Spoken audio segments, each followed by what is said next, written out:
Hello, Tom. What is it? The 6th of October 2021, bright Wednesday midweek at North Greenwich, just by the Dome. When were you last here? 2000. I came for the after the opening. I think I came about Easter. Well, do let me start with the opening rant, and then I've got that off my chest, and you can put me right at your leisure. Run away, Tom. So I've got 7 points to make about it, and I'll go through them very quickly. Firstly, the dome itself. I think it's a great response by Richard Rogers to the horseshoe of the river here, the Horseshoe Bend, to put a circular dome in it, with the qualification that the only place you see that from is a helicopter, and not many of us travel in helicopters, and all the pedestrian views round the dome, it looks like a big disappointment. It's not a dome, it's a tent. They call it an arena. Okay. And second, the design district, which interested you. Well, it looks quite interesting on plan, like the site, but as you walk around, it's largely disappointing. And I think the problem is that they had an old-fashioned master plan instead of a sophisticated layered landscape urbanism approach. Next, this thing, which is called the Tide, and by the standard, London's answer to the High Line, is quite a nice piece of design. And I think that Gross Max worked on it, but it's badly planned. It does a decent thing, which is to link the square to the river, but it blocks the view of the river, it wastes the space underneath the High Line, and it takes longer to get there on the walkway than it does at ground level. Next, the Peninsula Square, they call it, which is near enough circular, and it looks like the surroundings to a supermarket or a motorway service station. It's just a big wasted opportunity. And I think I would call it a piazza, and I think of course of Michelangelo's piazza, the Campidoglio, on the Capitol beside the Forum in Rome, which is a wonderful geometrical plan and a superb piece of paving, which this is not, although it does have trees, and one day they'll be good. Next, the Central Park behind us, which was designed by Michel Devine and Devine and Delnoky. Yeah. And Bernard Eade worked on it as well, actually. I don't know what he did, but it's in the wrong place, and that's the problem with it. So nobody uses it, and I can't see why they should. You know, when you've got the river on both sides, two little riverside parks would have been a far better choice. They needed a proper landscape plan in 1999. And then the Riverside Walk, they've improved it by doing some planting, but the planting cuts off 80% of the walk from the river. And if you're doing a riverside walk, what do you want to see? Well, that's me, the river. And then the Thames shore itself, below the high water level. Now, Alison Braham with Atkins did a super job of planting some Phragmites beds beside the river, but the Thames, the Port of London Authority, as always, refused access to it, and so a wonderful sandy beach, such as you hardly find in any other capital cities, well, few other capital cities, I suppose. Examples of Rio and Burley Marx's plan, and others. So a wasted opportunity.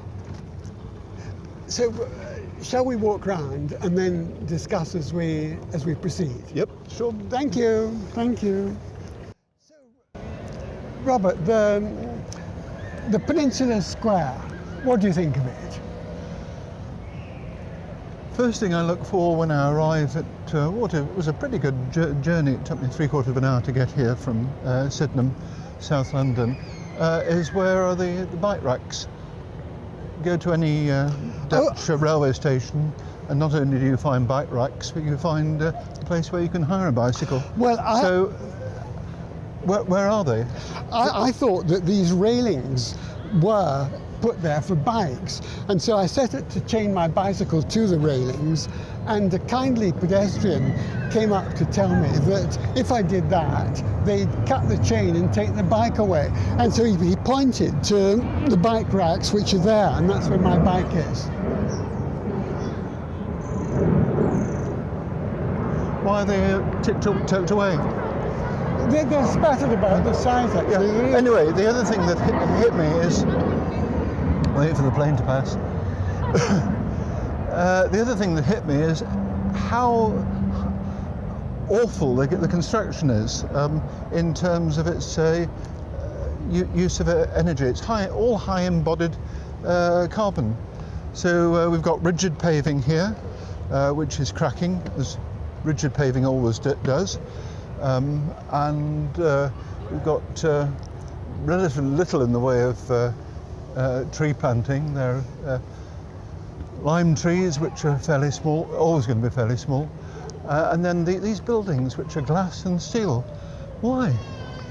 It's crazy. You know, Robert, when we were sitting looking at this from the side, just out of the corner of my eye, I took it to be concrete blocks, but of course it's expensive granite, actually. Well, granite isn't expensive for a start, and also it's not expensive in real terms. You're talking about money, but I'm talking about the planet. It's very low in embodied carbon. It's the best building material you can have, but there's absolutely no reason to lay it on concrete, which is what's happened here. It's bonkers. It's English. No Dutch person would ever do something like this. No Dutch contractor. Anyway, let's look at the cracks. You see cracking here, you see cracking there, there's cracking over there. It's not long term. You can walk to the O2 dome undercover. There's a canopy here which is glazed. And then there are what I would call wankerish buildings. Ooh, look at me. I know how to put together colour, or look at me, I want to be absolutely boring, the steps building over there. Or look at me, I know how to use glass windows. Awful stuff. And look at the dome. You wouldn't really know it was a dome. So you corrected me already. It is a tent. It's an arena. But it's an impressive building, particularly from the river. I hope you've got some shots from the river. Yes. From the boats. Yes.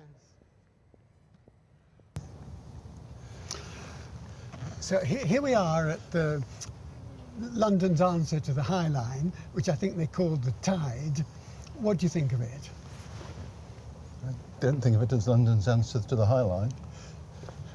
It's cold, being October. We're in the shade. It's windy because of the highish rise buildings on either side. But the great thing is we've got a view of the, we stood up, we'd have a view of the river. We can't have a view of the river because somebody's put some coloured laminate in the way. So we've got a distorted view of the river, but anyway, never mind that. And there's the marvellous cableway, which I've never been on. I've been on it. The problem with that, actually, it's in the same league as the High Line, as I'll call it, that it doesn't go from an origin to a destination. I mean, nobody particularly wants to come from the Royal Docks to the Greenwich Peninsula, and nobody wants to go from the Greenwich Peninsula to the Royal Docks. I think it would have been far more of a success if it had gone to Canary Wharf, because that's a real desire. And it's true there's a railway underneath, but it's pretty slow getting down to the Jubilee line and up again, and the view's worth paying for. Another of Boris Johnson's disasters when Mayor of London. Which? The cableway. Well, I think the Emirates were mugs to pay for it. At least he didn't pay for it, Robert. That's something. But the High Line. Boris has never paid for anything. Cut all this. Not good with money. For the High Line, do you agree that it would have made more sense to have a ground level walk than a raised walk? Although it's quite nice to be up here and look at the river, but a simple lookout point would have done that. There's a major problem with revealing the river here. The river has been hidden away by development. We've come across this because you know the way. I wouldn't have come up here ordinarily because it didn't seem to be leading anywhere.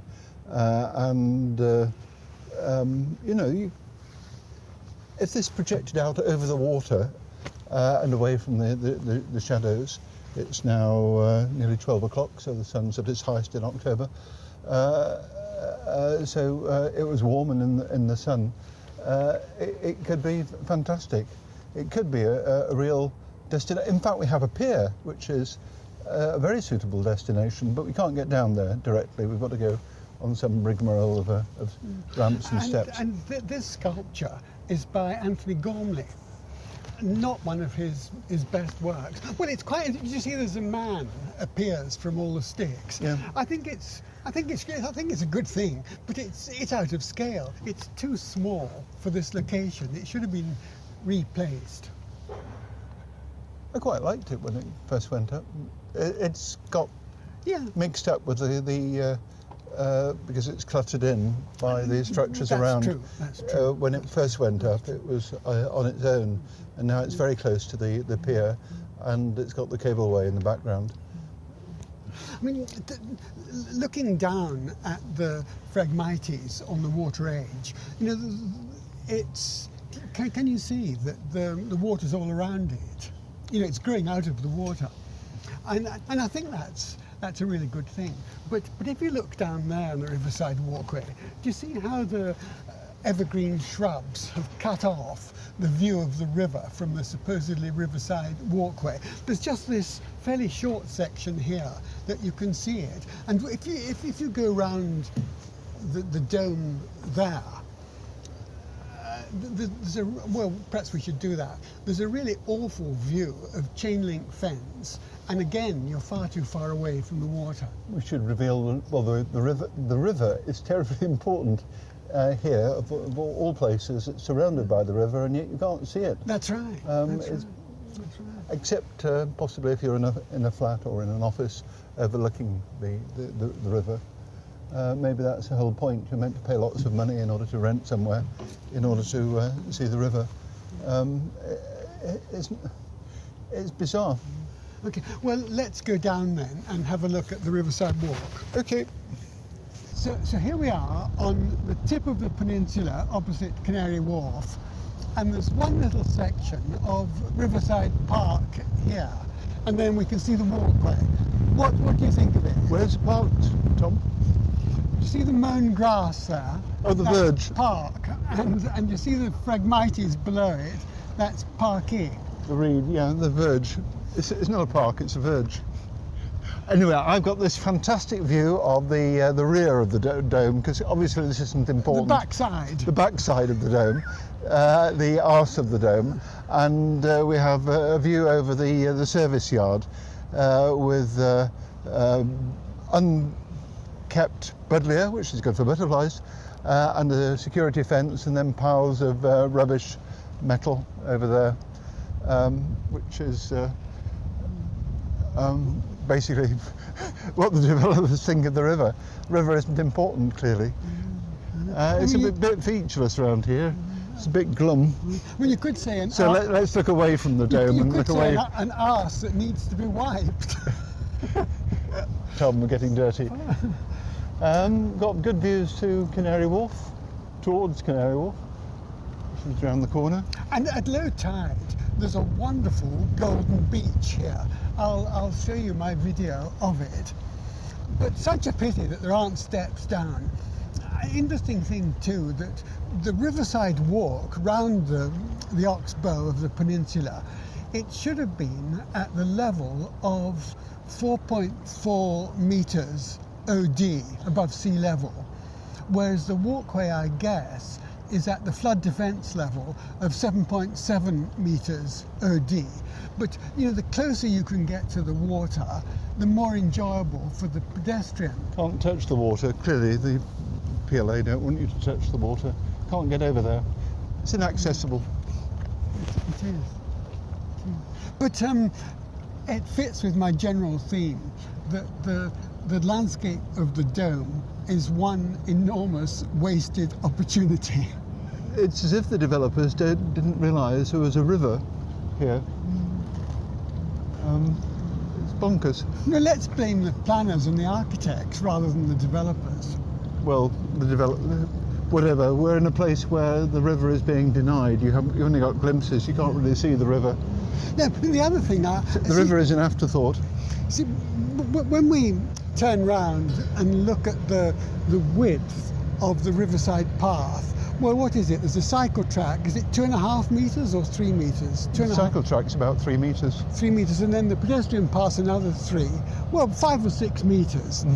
Now, when you compare that with the famous 5-foot walk in front of the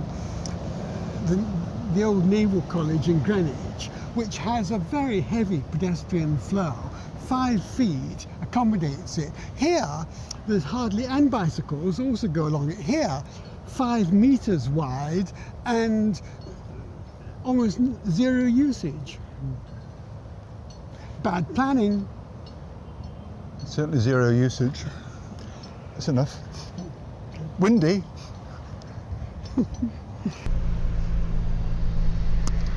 I suggested coming here because of the design area. The design district. The design district, and an article in the Observer. It's incredibly disappointing. There's nothing happening. Wide streets. It's got nothing to do with any form of Soho, whether New York Soho or London Soho. Look at Yangel. What does he say? Active facades. Those are blank facades. Streets which you can live in, streets which you can use. I don't see any. I really regret having suggested it. Incredibly disappointing. Just blank areas of cladding. No green roofs. Incredible disappointment. And now we're in another area which was disappointing. Yeah, we'll come on to that. On the design district, my initial criticism of it was that it was a one-layer design. I mean, really, they call it a master plan, but it's really a geometrical pattern. It looks a bit like dried...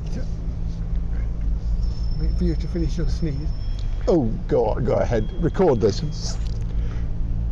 I have a snivel all the way through winter, and then it disappears about May.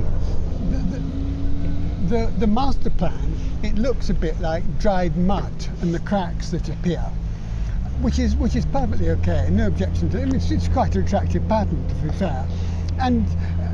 But they should have had a plan for many other layers. So one of them would have been an artistic idea, an aesthetic idea, which they haven't got. It's only a plan idea. And another one would have been for green living roofs, another one for green living walls, another one for sustainable drainage, another for the social use of the outdoor space in William H. White terms, and many others as well. They haven't done those layers, and I think that's why it's such a disappointment. It's a nowhere space, nowhere place. Nowhere. But do you have a comment on the architecture? Blank clad walls. It's funky. It's funky-tecture, as a pun both on fun and on the word funky. It's funky-tecture rather than architecture. It's blank. It's blank.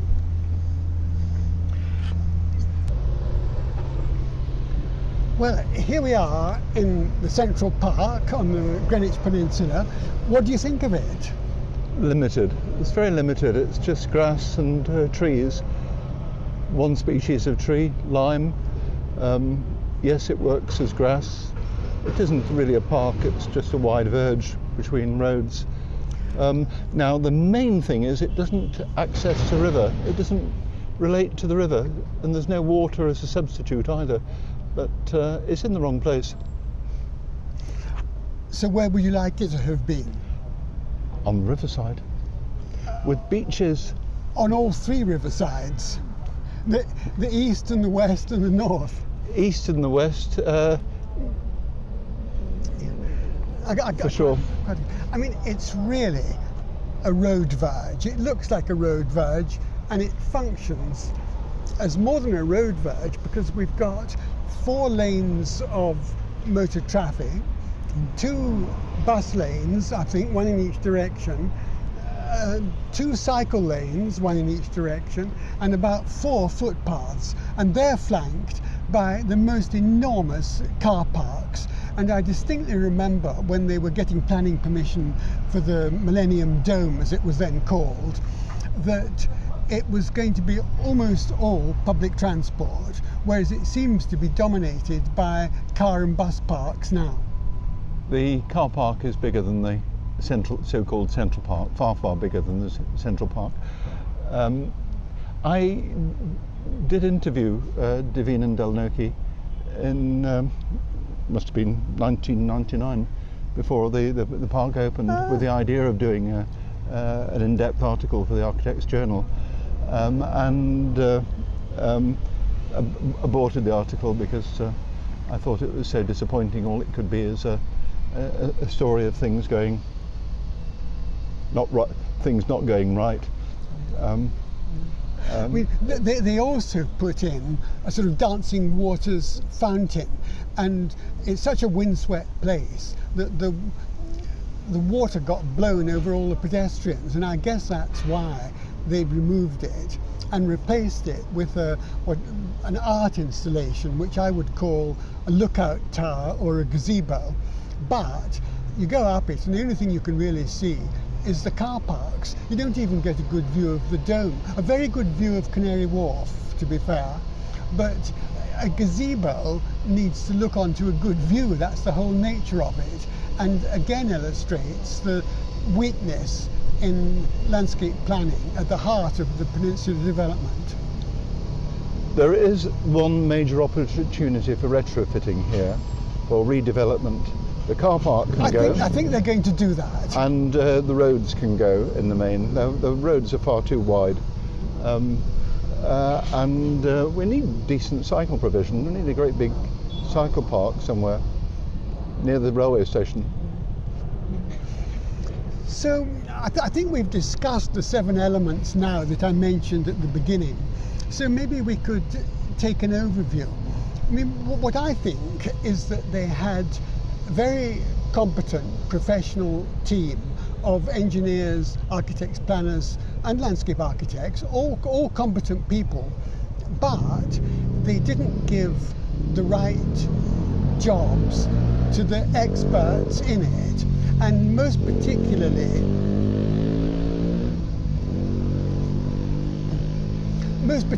I'm sorry that there wasn't a landscape urbanism plan at the outset of the project. I guess they started planning the project in 1996 or so. So 25-year project. What's good about it? It's a major opportunity for redevelopment and getting it right. What is good about the present project is the transport. It's got the Jubilee line, it's got decent bus services, and it's got the riverboat, but particularly the Jubilee line gives marvellous connections to central London and to the north to Stratford. It's got cycleways too, actually. I mean, you can cycle along the Riverside Path in both directions, and there's another cycleway that goes up the centre of the peninsula. Yeah, but it's not good cycle planning. It took them about 10 years to think of a use for it, and it's now one of the most popular and profitable sports venues, entertainment venues in the world. It's a great commercial success, actually. And another thing I'd like to congratulate them on is placing what used to be Ravensbourne School of Art in a rather suburban location, for moving that to the peninsula and opening it as, I think they call it, an industry-focused university, rather than just a technical university, which would be a great thing to have in Britain. It's industry focused and mostly on sort of graphic type of industries. And in connection with that, they built this design district, which I also think is a terrific thing to have it beside a design school, and to have the focus on workshops, provision for shops selling the projects, and interchange of personnel, staff, students between the businesses and the university. I think all of that is really excellent planning.